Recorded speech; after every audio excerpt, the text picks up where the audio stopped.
من الشيطان الرجيم. بسم الله الرحمن الرحيم.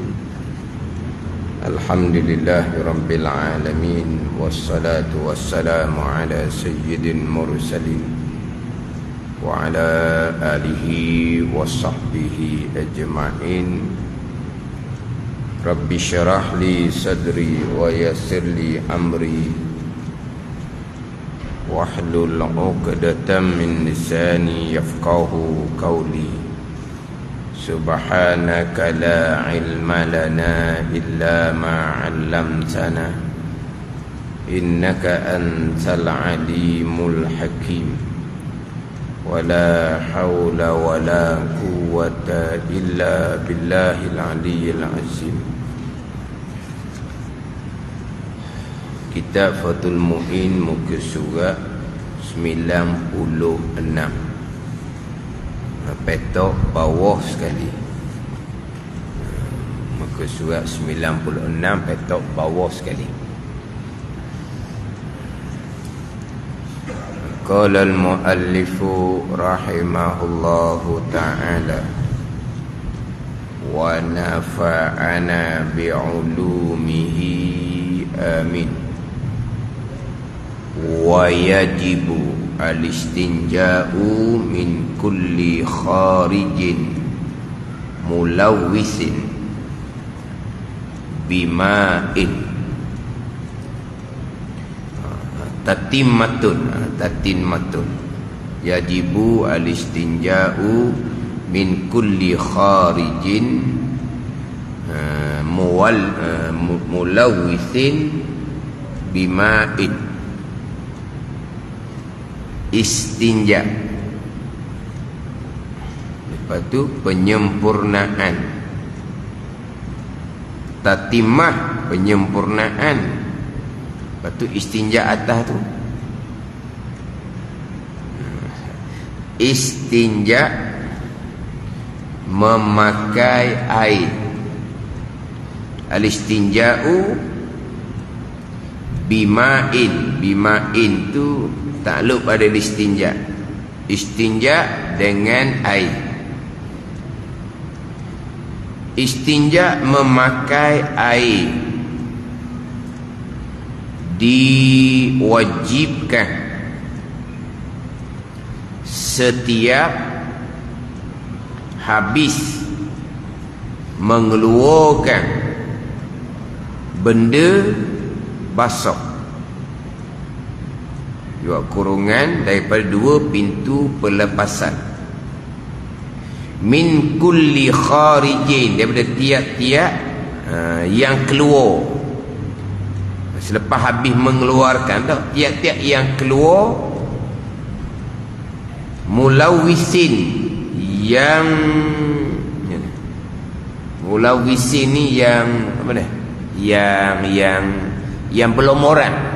Mulawwisin ni tulis ni yang bergelomok, yang bergelomok, yang berlomoran.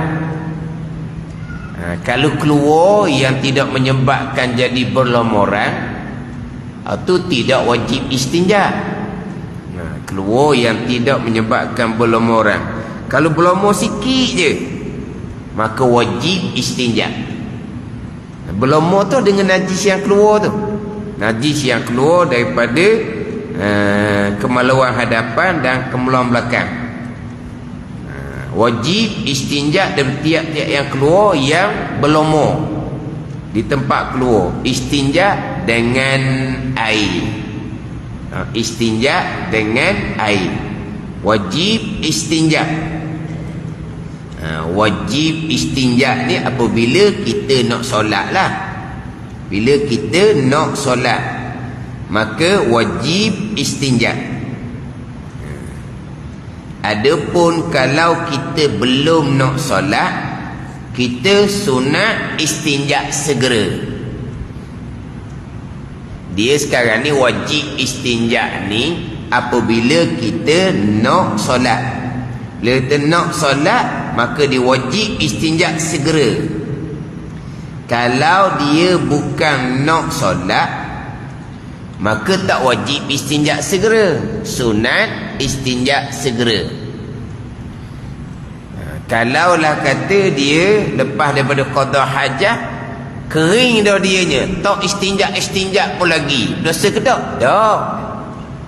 Dia tak wajib istinja segera, dia sunat istinja segera. Walaupun bukan nak solat, lambat lagi nak solat, sunat istinja segera.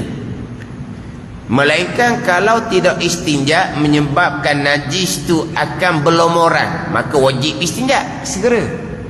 Tapi nak cerita wajib istinja ni apabila nak sembahyang, maka wajib istinja.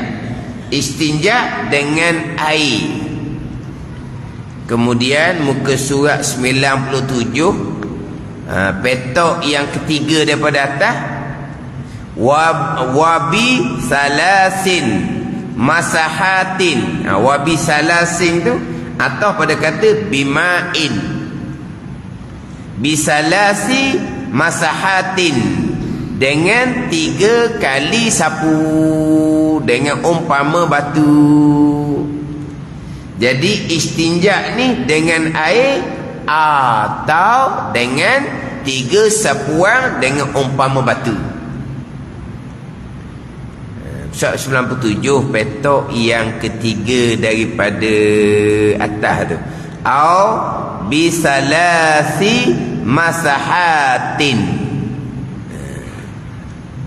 Istinja bima'in dengan air, au bisalasi masahatin. Au ni lil ibahah ni. Mana apa harus kita pilih sama ada istinja dengan air ataupun istinja dengan 3 sapuan dengan umpama batu ataupun tisu. Atau ni, mana apa kita boleh pilih. Nak istinja dengan air boleh, nak istinja dengan umpama batu tisu boleh. Istinja dengan batu ataupun tisu, pada masa Nabi sallallahu alaihi wasallam istinja dengan batu. Kalau masa kita gak istinja dengan tisu lah. Istinja dengan tisu ni sekalipun air banyak, sekalipun tepi laut dalam kitab, sekalipun tak ada sebarang keuzuran, dia bukan tak boleh kena air, dia boleh kena air, dan air banyak sangat-sangat. Sekalipun syariat khususiyah, syariat yang khas kepada syariat Nabi sallallahu alaihi wasallam, istinja dengan batu. Istinja dengan batu. Adapun istinja dengan air, itu syariat yang qadimah, syariat lama tu. Nabi Rasul yang terdahulu pun mereka ada syariat istinja dengan air. Syariat mereka ada istinja dengan air, tak ada istinja dengan batu. Syariat Nabi Rasul terdahulu. Jadi syariat istinja dengan batu ni ada syariat yang khususiyah kepada ummah Nabi sallallahu alaihi wasallam. Jadi istinja dengan batu ni bukan macam tayamum. Tayamum apabila ketiadaan air untuk berwuduk ganti dengan tayamum, ataupun uzur tak boleh kena air, maka wuduk ganti dengan tayamum. Mandi wajib ganti dengan tayamum apabila tak ada air ataupun keuzuran daripada menggunakan air, itu tayamum. Adapun tayamum pun khususiah juga. Syariat tayamum tak ada ummah terdahulu, ada pada ummah Nabi sallallahu alaihi wasallam. Tapi syariat istinja ni tidak berkait dengan ada air ataupun tak ada air, ada uzur ataupun tak ada uzur. Air banyak sekalipun dia haruskan istinja dengan batu. Air tak ada, wajib istinja dengan batu. Air ada, harus istinja dengan batu. Syariat Nabi sallallahu alaihi wasallam. Jangan kata topek pula. Tu topek berok tak basuh, dia kata. Tak kena syariat Nabi ni. Nabi sendiri pernah istinja dengan batu. Nabi sendiri pernah istinja dengan batu, sebagaimana hadis yang diriwayatkan oleh Imam Bukhari.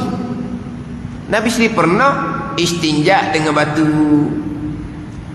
Dan hadis riwayat Imam Muslim pula, Nabi memerintahkan sahabat istinja dengan 3 batu. Hadis sahih belaka tu. Hak Nabi istinja dengan batu, hadis daripada Imam Bukhari. Hak Nabi memerintahkan supaya sahabat istinja dengan batu tu, hadis daripada Imam Muslim. Itu syariat Nabi. Dia kata tok pegok tok basuh pula dah. Cuma dalam kitab kita ni tak ada panjang bicara lah. Dia ringkas saja bicara berkaitan dengan istinja. Kemudian di musyad 97 tu dia sudah pergi kepada adab ketika istinja. Jadi bicara istinja, 1 petok musyad 97, 2 petok, 3 petok, 4 petok je istinja ni. Lepas tu turun ke bawah tu terus pergi kepada adab ketika istinja.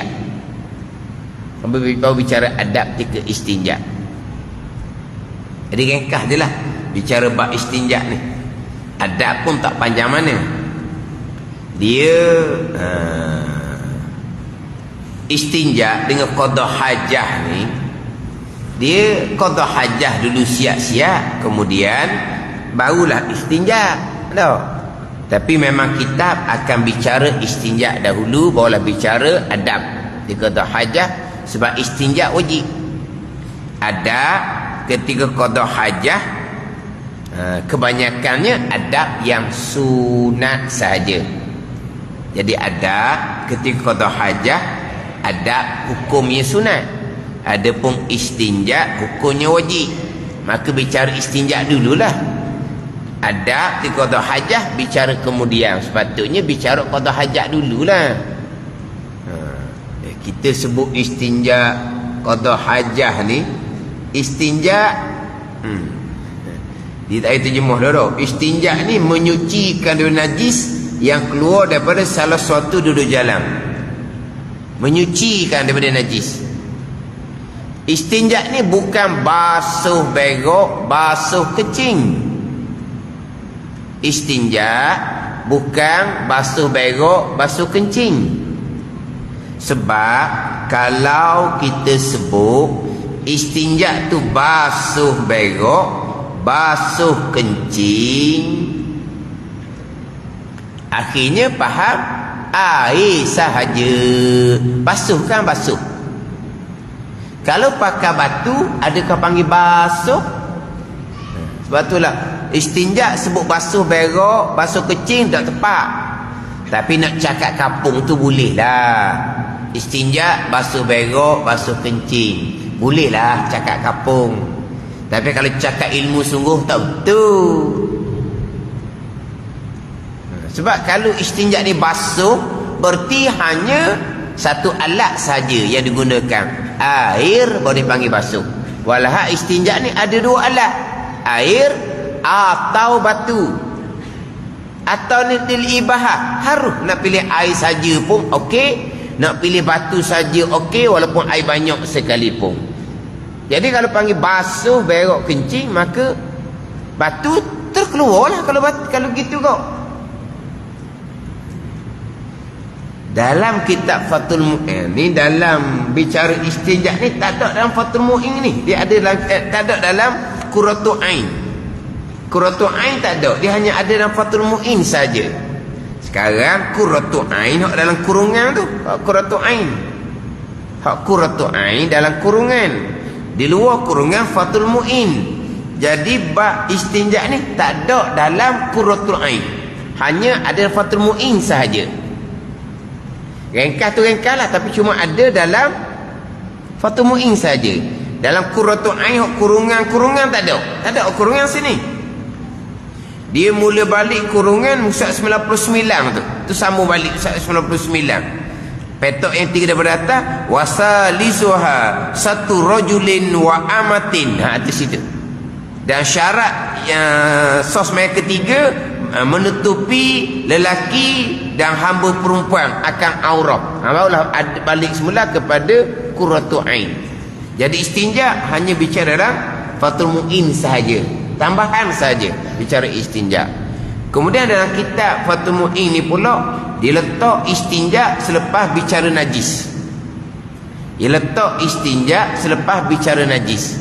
Kebanyakan kitab istinja dibicarakan sebelum daripada bicara wudu. Dia akan bicara istinja sebelum daripada bicara wudu.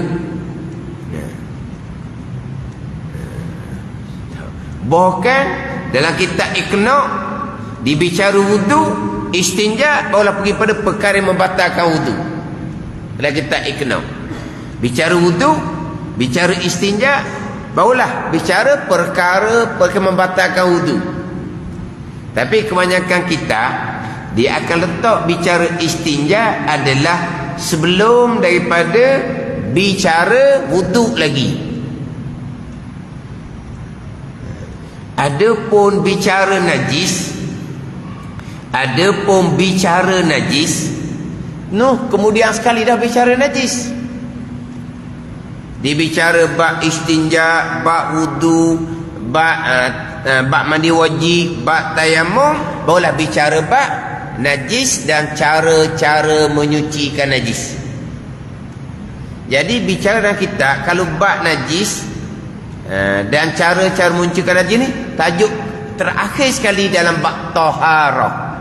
Dia akan bicara bab air, bab istinja, bab wudu, bab mandi, bab tayammum, bab mandi wajib, bicara bab haid, nifas, istihadah. Dia akan bicara bab najis dan cara menyucikan najis. Tapi nak ceritanya bicara istinja bukan diletak di bawah tajuk bicara basuh najis.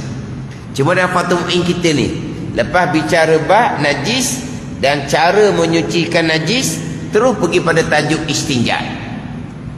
Tapi kebanyakan kita tidak. Bicara istinja bicara lain, bicara basuh najis bicara lain. Sebab hukumnya berbeza. Istinja dengan air dan batu. Adapun basuh najis alat dia air semata-mata. Lain tajuk tu. Lepas tu dibicara berasingan. Jauh pula biasa kita bicara taharah dimulai dengan bicara air, terus bicara istinja, baru bicara wudu. Sebab apa? Sebab disunatkan istinja sebelum dia berwudu. Sunat istinja sebelum berwudu. Pening dengar tak? Dan memang kita istinja dahulu barulah kita berwudu. Takkanlah qada hajat siap-siap basuh dak lagi bawah tu. Ambil semayang dulu. Lepas tu baru basuh begok. Boleh je. Lepas tu basuh begok. Macam mana batal wudu? Berlapik lah. Atau basuh dengan belakang tangan. Wudu tak batal lah. Pelik dengar. Memang kita akan istinja dulu sebelum kita ambil wudu. Lepas qada hajat kita istinja, orang kita ambil wudu. Sunat begitu, sunat. Bukan wajib begitu. Sebab tu dalam kita Iqna bicara bab wudu dulu siap-siap. Istinja tak bicara lagi. Bicara wudu siap-siap, barulah bicara istinja. Nak menceritakan bahawa harus dahulukan wudu atas istinja. Nak cerita gitu. Pelik tau. Dalam kitab Iqna dia bicara wudu. Habis bicara wudu, bicara istinja. Kenapa membicarakan wudu dahulu baru bicara istinja? Nak menceritakan bahawa harus wudu siap-siap selepas qada hajat, istinja lepas wudu harus. Dan kita Iqna lepas bicara istinja barulah bicara perkara-perkara yang membatalkan wudu. Mana apa tajuk wudu tak habis lagi. Baru hanya bicara rukun wudu baru. Pindah istinja dah, barulah pindah bicara perkara-perkara yang membatalkan wudu. Tapi kebanyakan kitanya letak istinja sebelum wudu. Tapi bukan di bawah tajuk basuh najis. Bukan. Bukan di bawah tajuk basuh najis. Sebab dia hukum yang berbeza. Hukum yang berbeza. Istinja dengan air ataupun dengan batu. Basuh najis air semata-mata. Dia lain hukum. Lepas tu dia asingkan. Jauh bicara istinja dengan bicara najis dan cara-cara membasuh najis. Jadi sebut kata istinja, kalau kata basuh berok, basuh kecing, nak pakai kodok kapur boleh. Tapi nisbah istilah ilmu tak betul. Istinja ni menyuci daripada najis yang keluar daripada kubul ataupun dubur dengan air ataupun dengan batu. Jadi kalau sebut kata basuh, maka terkeluar batu syariat Nabi sallallahu alaihi wasallam. Tapi kita gitulah, tak apalah. Istinja basuh berok, istinja basuh kencing. Basuh je. Jadi terkeluar batu lah. Itu panggilan orang kita lah.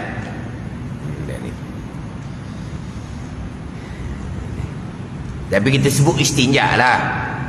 Sebut istinja. Dah sebut lah basuh berok, basuh kencing tu. Dah betul satu hal dah. Tapi yang dah sebut lah basuh berok, basuh kencing sebab tak betul. Dia kena sebut istinja, membersihkan najis yang keluar daripada dua jalan, dengan air ataupun dengan batu.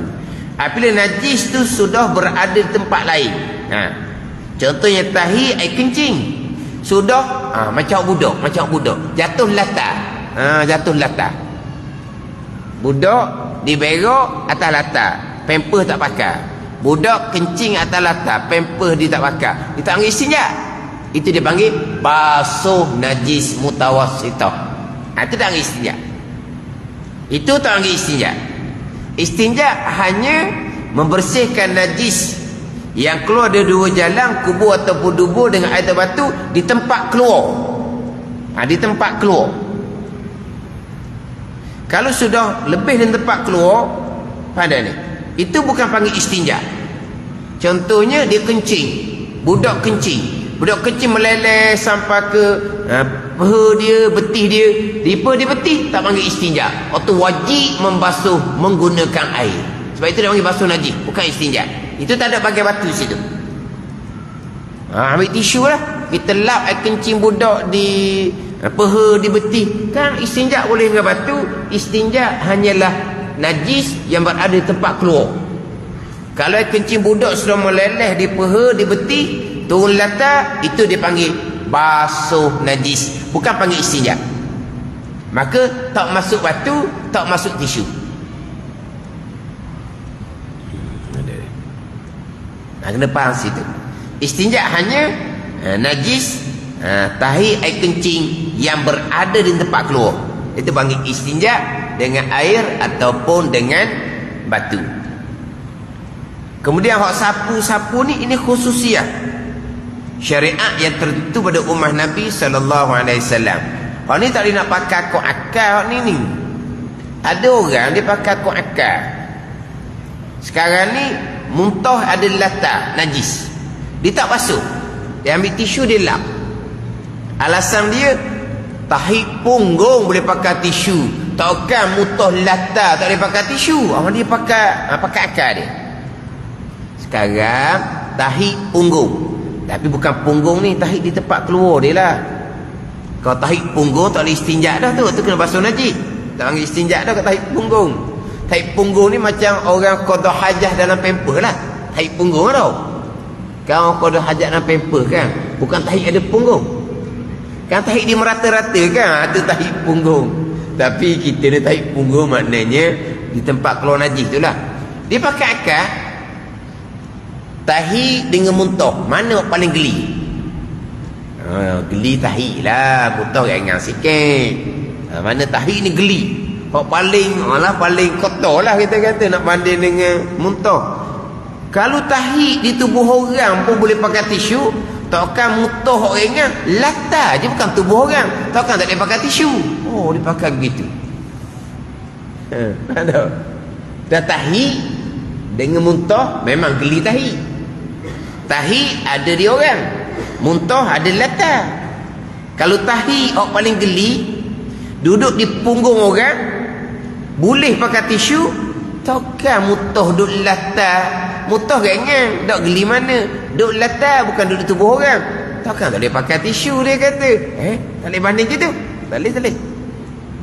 Dia jawab banding gitu. Sebab istinja dengan batu ni khususiah kepada ummah Nabi sallallahu alaihi wasallam. Hak lain tu wajib kena basuh. Jadi macam orang istinja dalam paper tadi, orang qada hajah dalam paper tadi, dia tak ada istinja, dia kena basuh najis.